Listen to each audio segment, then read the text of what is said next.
The common American perception of the French during World War II is quite clear. The French crumpled under the German offensive, surrendered early, and offered little help in the coming battles of the European theater. In reality, the story of the French resistance is not one of cowardice, retreat, and surrender, but one of heroism, bravery, and sacrifice. None better embody these traits than hero of the French resistance, Jean Moulin. Through his given task of uniting resistance forces within occupied France into one organization, Jean Moulin's stand against German occupational forces created a legacy that significantly altered the course of World War II history, saving countless Allied lives and bringing a quicker end to the war.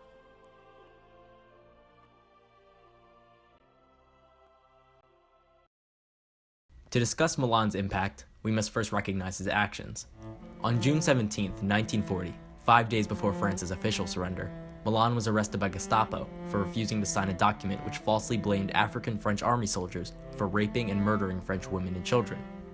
After suffering torture and being locked in a cell with the grisly remains of a bombing victim, Moulin instead decided to commit suicide rather than sign the document, slitting his throat with a piece of glass. Hearing him, a guard brought Moulin to the hospital.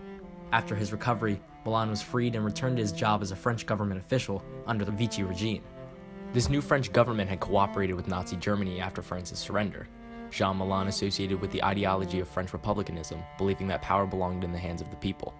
The fact that the Vichy government was leaning towards fascism, actively arresting and deporting those considered undesirable by Nazi standards, was deplorable in Moulin's eyes. He refused to carry out moral orders to fire all left-wing mayors and was subsequently fired himself. It was this final offense that pushed Moulin to take his stand and join the French resistance. Through established contact with French resistors, Moulin was smuggled to London in September of 1941. There, he met Charles de Gaulle, leader of the Free French Army, the remnants of the Third French Republic who had sided with the Allied forces after their exile by the German military. After offering his services to de Gaulle, Moulin was given the weighty responsibility of uniting resistance forces within occupied France under de Gaulle so they could coordinate themselves with Allied troop movements. Unlike the Free French Army, the various resistance groups within France, known as the French Forces of the Interior, or FFI, lacked coordination in favor of sporadic guerrilla attacks in order to harass German forces. In January of 1942, Jean Moulin parachuted back into occupied France to establish an organization made up of the primary French resistance groups, trade union groups, and political parties opposed to the Vichy regime. This resistance force could cooperate with and be directed by de Gaulle, allowing for resistance on the Allied front and behind enemy lines. After several months of convincing these groups that uniting was in their best interest to liberate France, Moulin arranged their first meeting on May 27, 1943 in an apartment building. The fruits of this massive undertaking had now become the Conseil National de Résistance, or National Council of Resistance, with Moulin at its head. Despite initiating what would develop into the pinnacle of French resistance, Moulin would not live long past the council's creation. On June 21st, Moulin was arrested by Gestapo after being betrayed by a captured council member. For days he experienced agonizing torture at the hands of infamous Gestapo officer Klaus Barbie. Hot needles were shoved under his fingernails.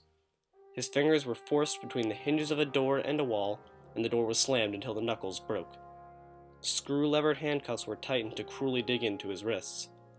Despite his immense suffering, Moulin refused to supply information to his tormentors, sparing the lives of numerous resistance members. The days of torture left Moulin with internal bleeding and lacerations, and he perished in a train car on its way to Germany on July 8, 1943. He had done his part. The council was safe. It would now lead to greater cooperation within interior French forces and coordination with the major Allied powers. The massive Allied invasion of Normandy, known as Operation Overlord or D-Day, marked a turning point during World War II, the decline of Germany's hold on Western Europe. Beginning on June 6th and ending in late August of 1944, the battle was vital to put pressure on the Axis powers by opening a new war front. Failure would have meant at best another year of war, allowing completion of the Nazis' final solution, and at worst, an Axis victory of World War II. As 160,000 Allied troops prepared to assault the seemingly impenetrable fortress Europe, preparations were being made amongst the French resistance. The French forces of the interior were now united under de Gaulle, thanks to Moulin's National Council of Resistance, ready to carry out organized resistance against the defending German army, behind their lines. It is clear that without Moulin's efforts, the French resistance would have lacked the organizational structure to meaningfully participate in the operation. As an American report for General Eisenhower stated, "All our information leads us to believe that the only authority these resistance groups desire to recognize is that of de Gaulle and his committee, a direct result of the Council of National Resistance's establishment. Had the French resistance been left in its prior fragmented state, coordinating with the Allied invasion would have been incredibly difficult, if not impossible."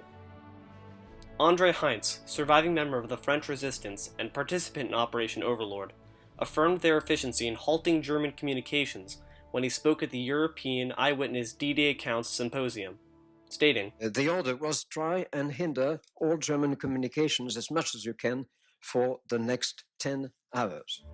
Fortunately, the railroad people, and there were very good groups of resistance among them, and that night all the railroad tracks were cut at least in 1 or 2 places. Also, the people in charge of what is called in French PTT, Post, Telephone and Telegraphs, had among them many resistors too, and they were able to disrupt quite efficiently the telephone lines, including those that they had found out that linked the German headquarters together." These acts of resistance, both violent and peaceful, hindered the arrival of German supplies and reinforcements, lessening the pressure put on the main Allied invasion force.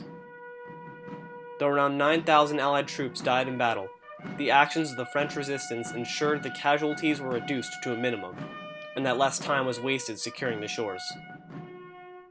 Despite the significant contribution, mention of the French resistance is obscured by the larger forces involved. It is undeniable that the French resistance played a critical role in one of the most impactful battles of World War II, a role able to be carried out thanks to Jean Moulin's original stand against occupational forces. After the shores of Normandy and the rural portions of France had been secured, the road to Paris had been paved.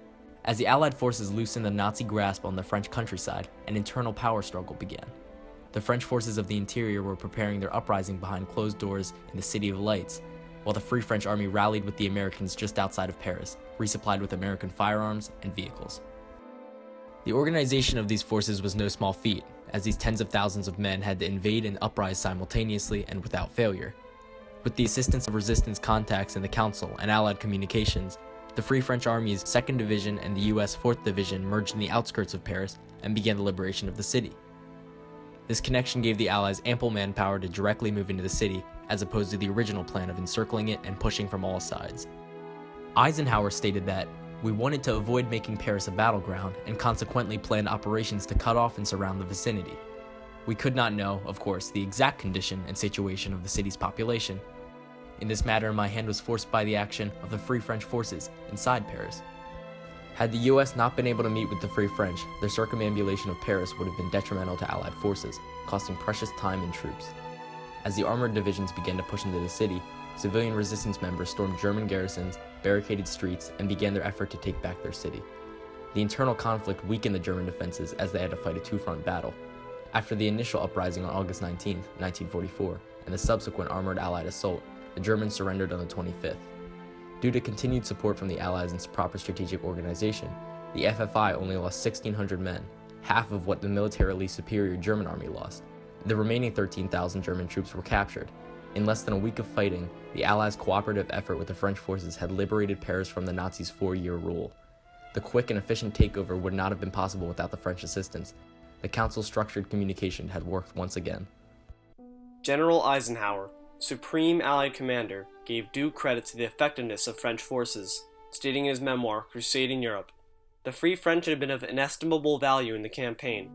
Without their great assistance, the liberation of France and the defeat of the enemy in Western Europe would have consumed a much longer time, and meant greater losses to ourselves." Despite a stigma of cowardice being placed on the French throughout the war, Jean Moulin's stand created a legacy of resistance deserving of far more recognition than it earns. In one of Moulin's last written testaments, he states, "My task is becoming more and more delicate, while the difficulties increase constantly. I am determined to hold on as long as possible." Though he was not able to hold on for long, Moulin's actions in creating the National Council of Resistance ensured that his commitment to the liberation of France was carried on.